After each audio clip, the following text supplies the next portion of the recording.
Hi everyone, ನೆನ್ನೆ ಮೊನ್ನೆ video ಹಾಕಿಲ್ಲ ಬಿಕಾಸ್ ಇಂಟರ್ನೆಟ್ ಪ್ರಾಬ್ಲಮ್ ಇತ್ತು ಮನೆ ಹತ್ರ. ಹಾಗಾಗಿ ಯಾವುದು ವಿಡಿಯೋಸ್ನ ಅಪ್ಲೋಡ್ ಮಾಡಿಲ್ಲ ನಾನು. ಇನ್ನು ನೆಟ್ಟೆಡ್ ಬ್ಲೌಸ್ ನಾನು ಫಸ್ಟ್ ಟೈಮ್ ಸ್ಟಿಚ್ ಮಾಡ್ತಾ ಇರೋದು. ತುಂಬಾ ಚೆನ್ನಾಗಿ ಬಂದಿತ್ತು. ಯೂಟ್ಯೂಬಲ್ಲಿ ನೋಡ್ಕೊಂಡೆ ಸ್ಟಿಚ್ ಮಾಡಿದ್ದು. ನಾನು ಯಾವುದೇ ಕ್ಲಾಸ್ಗೆ ಹೋಗಿಲ್ಲ.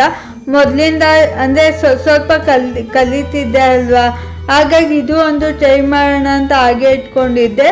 ಶ್ರೀರಾಮ್ಪುರದಲ್ಲಿ ನಾನು ಲೈನಿಂಗ್ ತಂದಿದ್ದೆ ಅಂತ ಹೇಳಿದ್ನಲ್ಲ, ಇದಕ್ಕೆ ಡಬಲ್ ಲೈನಿಂಗ್ ಹಾಕಿದ್ದೀನಿ. ಒಂದು ಬಂದು ಸ್ಯಾಟಿನು, ಇನ್ನೊಂದು ಕಾಟನ್ ಲೈನಿಂಗು. ಬ್ಯಾಕ್ ಫ್ರಂಟ್ ಕೂಡ ನೆಟ್ ಡೀಪ್ ಇಕ್ಕಿದ್ದೀನಿ, ಸ್ವಲ್ಪ ಚೆನ್ನಾಗಿ ಕಾಣುತ್ತೆ. ಇನ್ನು ನೆಟ್ಟೆಡ್ ಅಲ್ಲಿ ಫ್ಲವರ್ಸ್ ಬಂದಿದೆ ಅಲ್ವಾ, ಗ್ರೀನು ಪಿಂಕು, ಮತ್ತೆ ಯಾವುದೇ ಸ್ಯಾರಿಗಾದ್ರೂ ಮ್ಯಾಚ್ ಆಗುತ್ತೆ. ಪಿಂಕ್ ಸ್ಯಾರಿಗಂತೂ ತುಂಬಾನೇ ಎದ್ದು ಕಾಣುತ್ತೆ.